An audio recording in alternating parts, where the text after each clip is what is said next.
A gente vai voltar a falar sobre a questão ambiental em debate no nosso país, na véspera da COP30, que está causando aí uma reação muito forte por parte dos ambientalistas, que é essa autorização do IBAMA para a pesquisa de petróleo lá na Foz do Amazonas. A gente, inclusive, fez uma arte aqui para mostrar exatamente a localização disso, porque tem gente que fala, é no meio da floresta, é na Foz do Amazonas, é no Rio. Tá aqui, ó.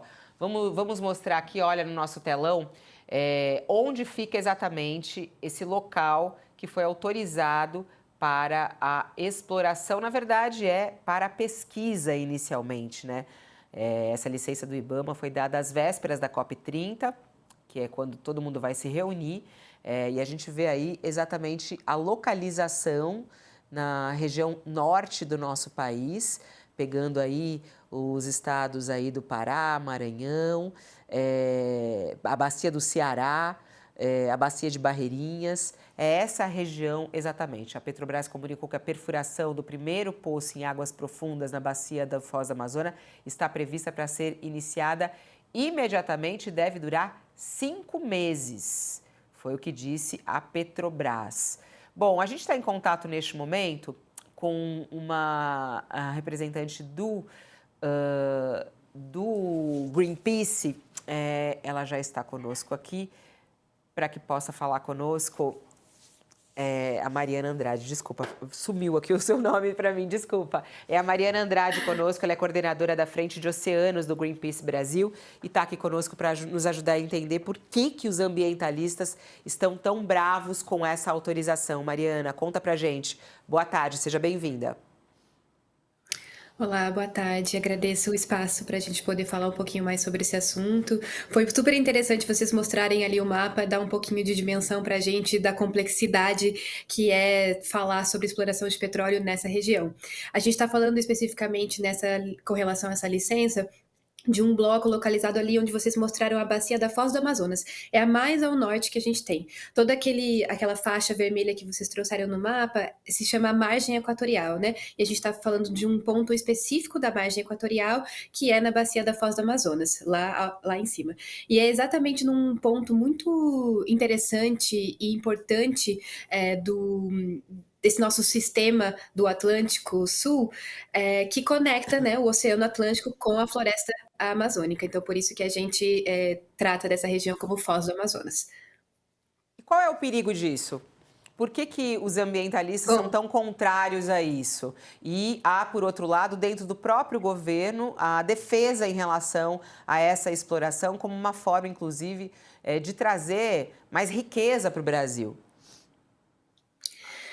exato, você trouxe bem esse ponto da riqueza, né? A gente luta com esse discurso da prosperidade, então o petróleo sendo associado a desenvolvimento, prosperidade, e a gente sabe que um tipo de exploração como essa nunca traz benefícios para o ambiente, para começar, né? Então, trata-se de uma região extremamente sensível, é uma região que, além da floresta amazônica ali ao lado, abriga, como estão mostrando nas imagens, né, uma área de manguezal muito, muito grande e muito sensível a qualquer impacto, além de outros tipos de ecossistemas marinhos como recifes e grande biodiversidade que é extremamente única nessa região.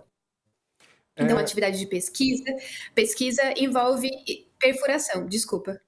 não, não, pode continuar, Mariana, terminar depois eu pergunto.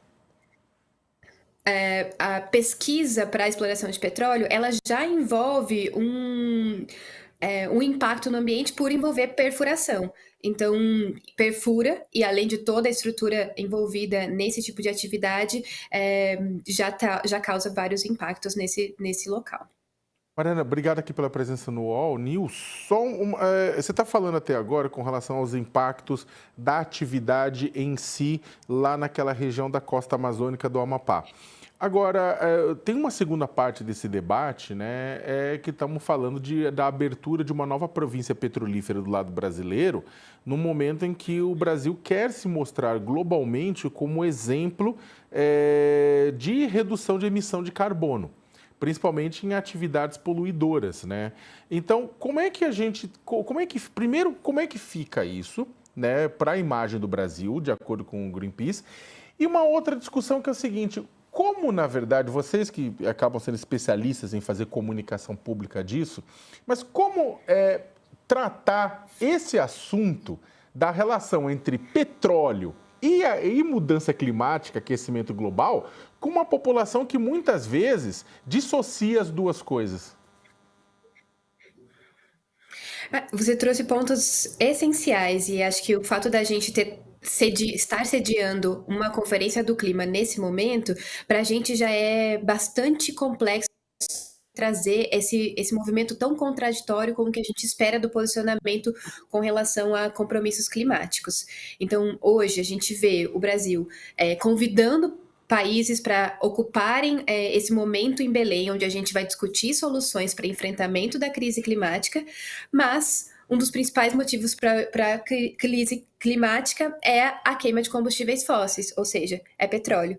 Então, no internacional, é como se a gente assumisse um papel de convidar as pessoas, e o Brasil está pronto para ser uma liderança climática, mas quando a gente está no doméstico, né, em casa, a gente faz um movimento totalmente contrário de investir em petróleo, de se aproximar cada vez mais desse tipo de fonte. E é o petróleo que causa a crise climática, e a crise climática que influencia a vida das pessoas. Então, para a gente, é muito discrepante esse tipo de comportamento e frustrante, né, porque essa contradição tira, né, a credibilidade do Brasil nesse espaço internacional e no espaço nacional também, onde a gente vê o Brasil optando por vulnerabilizar essa região amazônica que é tão preciosa e também as pessoas que dependem, né, dessa saúde do ambiente para sobreviver.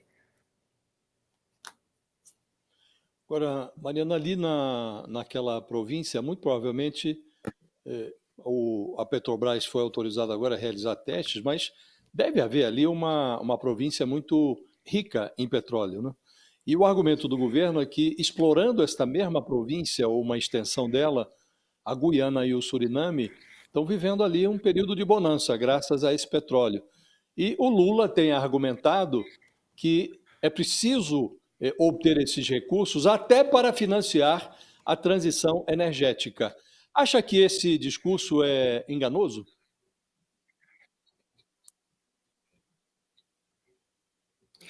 Esse discurso, ele é muito raso, né? E é lamentável que isso seja um argumento sendo usado nesse tipo de discussão. Então, a transição energética pressupõe que a gente se afaste de fontes de combustíveis fósseis. Então, a ideia é que a gente deixe de depender dos combustíveis fósseis. Então, quando a gente atrela, né, o uso do petróleo à transição energética, não faz sentido nenhum. É como se a gente estivesse botando mais fogo numa coisa que a gente devia estar apagando esse fogo. Então, esse é um discurso muito complexo e que transformar a ideia de que a margem equatorial, toda essa parte vermelha que vocês mostraram no mapa, é o novo pré-sal, é um movimento muito pouco corajoso do Brasil, que nesse momento poderia ter um tipo de atitude muito mais ambiciosa e para se fortalecer como de fato um país que é uma liderança climática. Então, nesse momento, o Brasil tinha e tem ainda na mão a possibilidade de fazer essa escolha. Uma escolha que nos distancia dos combustíveis fósseis e que já fomente uma matriz energética que a gente já tem no Brasil bastante orientada para fontes renováveis. Então, a gente teria a possibilidade nesse momento de colocar muito mais atenção para um caminho voltado de fato à transição energética. A Petrobras, ela é hoje uma empresa de petróleo, mas a Petrobras poderia ser uma empresa de energia que estivesse dedicada à transição energética de verdade. Ao associar a transição energética com o petróleo, a gente nota que não existe um plano de transição energética no Brasil e não existe o desejo de modernizar a Petrobras para um formato de empresa que, de fato, vai beneficiar o Brasil e os brasileiros e, sim, trazer prosperidade. No formato que a gente tem hoje. E com essa busca incessante e para investimento em petróleo e para abertura de novas fronteiras, especialmente numa região tão sensível, nos mostra que a Petrobras não está pronta para ser a empresa moderna e o orgulho que os brasileiros gostariam que ela tivesse, né? Que gostariam de associar a ela. Então, É um pouco isso, é muito triste que a gente tenha esse tipo de informação que gera desinformação, né, de que o petróleo vai financiar a transição energética. É triste que é lamentável que as entidades, né, governamentais estejam muito alinhadas a esse discurso, quando a gente já tem muitas evidências de muitas cidades brasileiras que dependem desses royalties de petróleo, tendo suas populações, na verdade, muito vulnerabilizadas por esse tipo de operações. Então, não temos evidências de que o petróleo pode trazer prosperidade. O que a gente tem evidência é que o petróleo traz destruição e não traz boas condições de vida para as cidades onde esse tipo de operação acontece. Então, é um momento, inclusive, ainda tem tempo, do governo trazer muito mais coragem para esse movimento em direção à transição energética. Muito interessante essa sua fala. Eu gostei desse ponto aí. Ainda há tempo. Eu queria pegar nesse intervalo e nessa onda, Mariana. A gente sabe da atuação do Greenpeace, né? Vocês são barulhentos, vamos dizer assim, no sentido de fazer essas provocações e fazer com que governos também mudem de ideia. Por que não, né? Eu queria saber qual é a programação de vocês. Diante da notícia de ontem, qual deve ser o movimento no qual o Greenpeace faz parte, entre outros também movimentos de meio ambiente, para tentar fazer com que haja uma mudança de pensamento por parte das autoridades nessa exploração? O Greenpeace, assim como muitas outras entidades da sociedade civil, está ao lado das pessoas e ao lado do ambiente nesse momento, então, onde nunca deixamos de estar. Então, acreditamos que sim, ainda há tempo de fazer um movimento a favor de manter a Amazônia livre de petróleo, de direcionar o Brasil para um compromisso climático eficiente, e a gente pretende pressionar nesse sentido nos próximos tempos, inclusive durante a Conferência do Clima, acontecendo exatamente também numa cidade tão simbólica da Amazônia.